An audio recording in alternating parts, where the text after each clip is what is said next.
प्रीपोशंस का English language में बहुत ही इम्पोर्टेंट पार्ट होता है। अगर आपको प्रीपोशंस आते हैं तो आप स्पीकिंग और राइटिंग दोनों में महारत हासिल कर सकते हैं। पिछली वीडियो में हमने एट का यूज़ पढ़ा था और ये पढ़ा था कि प्रीपोशंस आखिरकार होते क्या हैं। और आज की वीडियो में मैं आपके लिए ऐसे दो प्रीपोशंस लेके आया हूँ जो इंग्लिश लैंग्वेज में बहुत ज़्यादा इम्पोर्टेंट होते हैं, बहुत ज़्यादा महत्व रखते हैं। और वो प्रीपोशंस हैं इन एंड ऑन। तो आज हम लोग इन और ऑन के कुछ रूल्स पढ़ेंगे और उससे रिलेटेड कुछ फैक्ट समझेंगे, जिससे आपको एग्जामिनेशन में और आपकी स्पीकिंग को इम्प्रूव करने में बहुत ज़्यादा हेल्प मिलेगी। तो नमस्कार दोस्तों, स्वागत है आप सभी का मेरे YouTube चैनल इंग्लिश है आसान पर। तो चलिए वीडियो को शुरू करते हैं। तो देखिए, जो हम आज पढ़ने वाले हैं वो है यूज़ ऑफ एन, कि इनके क्या क्या यूजेज होते हैं और आप किस तरीके से इसे स्पीकिंग में और किस तरीके से इसको लिखने में अपने एग्जामिनेशन के पर्पस के लिए किस तरीके से यूज़ कर सकते हैं। तो आइए देखते हैं इसके रूल्स क्या क्या हैं। तो पहला रूल है, in is use before names of bigger places like country, continent, city, state, metropolitan town.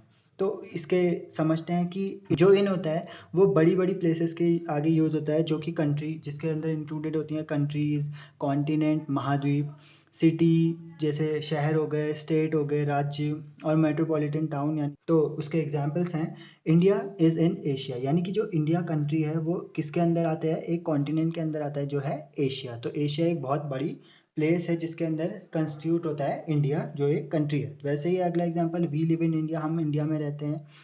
तो उसके बाद है, ही लिव्स इन एमपी, मतलब कि वो मध्य प्रदेश में रहता है। और उसके बाद है, the Bollywood industry is in Mumbai, यानी जो बॉलीवुड इंडस्ट्री है वो मुंबई के अंदर है, यानी मुंबई के अंदर लाई करती है। तो ये जितनी भी बड़ी प्लेसेस होती हैं उन सब के आगे क्या यूज़ होता है, इनका। अब अगला रूल है, in is use to show permanent action, यानी इन इज़, जैसे हमने एट के बारे में पढ़ा था कि at is use for temporary action, जो टेम्प्रेरी एक्शन के लिए यूज़ होता है। तो उसके अपोजिट है कि जो इनका यूज़ होता है वो परमानेंट एक्शन के लिए यूज़ होता है। एग्जाम्पल से समझते हैं इसको। जैसे एग्जाम्पल है, my father is in the army, यानी मेरे पिताजी फौज में है या मेरे पिताजी आर्मी में है। तो ये क्या है, एक परमानेंट एक्शन है कि वो परमानेंटली उस चीज़ से रिलेटेड है।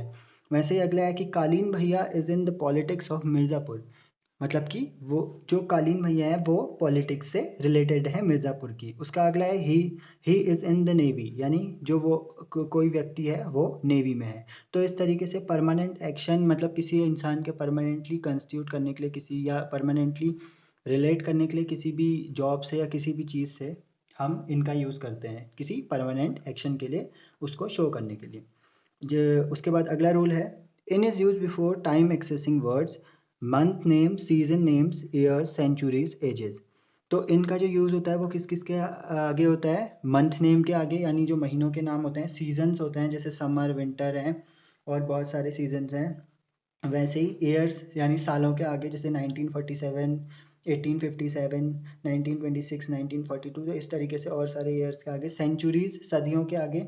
और एजेस, जैसे एजेस होती है गोल्डन एज, और जैसे और कोई ब्रॉन्ज एज होती है, तो उसी तरीके से और सारी एजेस के आगे ये इनका यूज़ हम करते हैं। तो इसके एग्जांपल्स हैं, जैसे in January, in summer, in the year of 1942, in this century, in the 21st century, in the bronze. जैसे हम बोलते हैं कि we are living in the 21st century, यानी हम जो है 21वीं सदी में रह रहे हैं। तो इस तरीके से किसी सेंचुरी के आगे हम इनका यूज़ करते हैं। जैसे हम एजेस के बारे में बात करते हैं कि कि our ancestors live in the this age, यानी उस टाइम पे जो भी एज चल रही थी, तो उस टाइम की उसके बारे में हम बात करते हैं। जैसे ब्रॉन्ज एज है और बहुत सारी चीज़ें हैं। उसके बाद है, इन अ वीक, इन स्प्रिंग, इन 1947। तो इस तरीके से हम जो भी टाइम एक्सप्रेसिंग वर्ड्स होते हैं या टाइम, जिससे हमें ये टाइम का पता लगता है, उस उसके आगे हम लोग हमेशा किसका यूज़ करते हैं, किस प्रिपोजिशन का यूज़ करते हैं, वो होता है इन। अब देखिए अगला जो रूल है वो है rule 4, in is use before these words to express inside meaning, यानी उनके अंदर की बात को बाहर लाने के लिए, यानी उनके मतलब एकदम से मीनिंग समझाने के लिए। साइड मीनिंग मतलब यहाँ पे ये है कि उसके जो गूढ़ बात है, जो उसकी मूल बात है, उसे समझाने के लिए हम इनका यूज़ करते हैं उनके आगे। जैसे इन द रूम, जैसे उसका अगला है, इन अ टाउन, इन अ लेटर, जैसे चिट्ठी के अंदर क्या है बोलते हैं हम लोग, तो what is in the letter. तो इस तरीके से हम इनका यूज़ करते हैं कि उसके अंदर क्या है, अंदर की बात पता करने के लिए। वैसे ही है इन द हाउस, कि घर के अंदर कौन है, who is inside the house या who is in the house. उसका है अगला है इन द बस, यानी who is sitting in the bus. In a village. तो इस तरीके से जो है हम इन प्रिपोजिशन का यूज़ कर सकते हैं किसी भी ऐसी चीज़, किसी भी वर्ड के आगे, ताकि उसका जो मीनिंग है वो आसानी से एक्सप्रेस हो सके। वैसे ही है similarly before, world, sky, in the sky, जैसे किस तरीके से यूज़ कर सकते हैं, in the world, in the sky, in the prison, in the street, in the bag, in church, in Q, in hospital, in rain, in city. तो इस तरीके से इन सारे शब्दों के साथ भी हम लोग किसका यूज़ करते हैं, किस प्रिपोजिशन का यूज़ कर सकते हैं, वो है इन। अब अगला रूल है in is use before a an. ये एक क्या बोलते हैं, इसका बॉडी है, मतलब इस तरीके से सेंटेंस बनेगा। तो इसका बॉडी है क्या कि in plus A N plus car, jeep और टैक्सी। तो अब इसके एग्जाम्पल से समझते हैं हम कि ये क्या बोलना चाह रहा है। तो जैसे है ही goes to college in a car, यानी कि वो कॉलेज कार से जाता है, तो कार में बैठ के जाता है आराम से। तो वो एक कार से जाता है। तो इस तरीके से हम यूज़ करेंगे कि ये बॉडी बन जाएगी कि जब कभी भी कार, जीप या टैक्सी आएगी, तो उसके आगे से पहले तो आर्टिकल का यूज़ होगा एक ए या एन में से, और उसके आगे जो यूज़ होगा वो होगा प्रीपोजिशन इन। तो इस तरीके से हम इसका यूज़ करेंगे। वैसे अगला एग्जाम्पल है his father goes to the office in a taxi, यानी उसके पिताजी ऑफिस किससे जाते हैं, टैक्सी से जाते हैं। तो इस तरीके से हम टैक्सी, यानी कि जो जी, कार, जीप या टैक्सी में से एक चीज़ यहाँ पे आई, उसके बाद आया आर्टिकल उससे पहले, और यहाँ पर आया उससे पहले प्रिपोजिशन। वैसे ही अगला है she went to school in a jeep, तो वो जीप से स्कूल जाती है। तो इस तरीके से हम लोग इस बॉडी को फॉलो करते हुए, ये रूल को फॉलो करते हुए हम चलेंगे और इन प्रिपोजिशन का हम यूज़ करेंगे।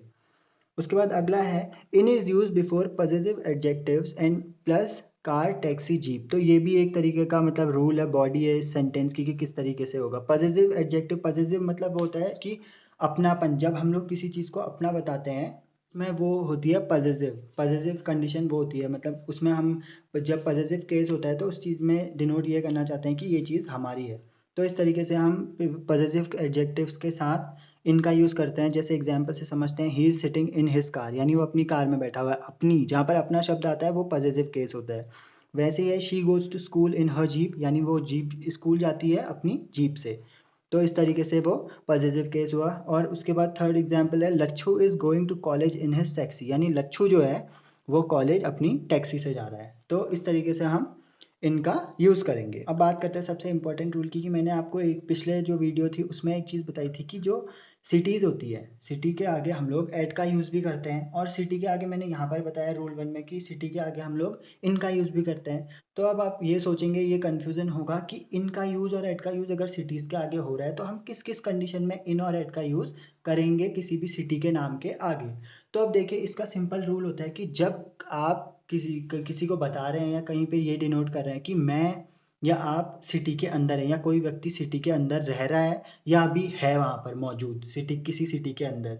मान लिया जैसे कोई सिटी है, नैनीताल है, तो उसके अंदर अगर कोई आदमी रह रहा है, कोई व्यक्ति रह रहा है, तो उस टाइम पे हम लोग सिटी का यूज़ करेंगे। कि ये है कि in is use when we are living inside a city और we are staying inside a city. तो इनका यूज़ तब होता है जब हम लोग रह रहे होते हैं अंदर या प्रेजेंट होते हैं। और वैसे ही सिमिलरली एट होता है।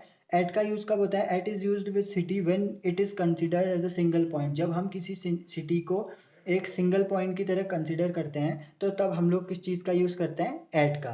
और मेन रूल एक और है कि किसी भी स्टोर के आगे, जैसे हम किसी भी जनरल स्टोर या किसी भी स्टोर की बात कर रहे हैं, तो उसके आगे हम लोग इनका यूज़ भी कर सकते हैं और एट का यूज़ भी कर सकते हैं।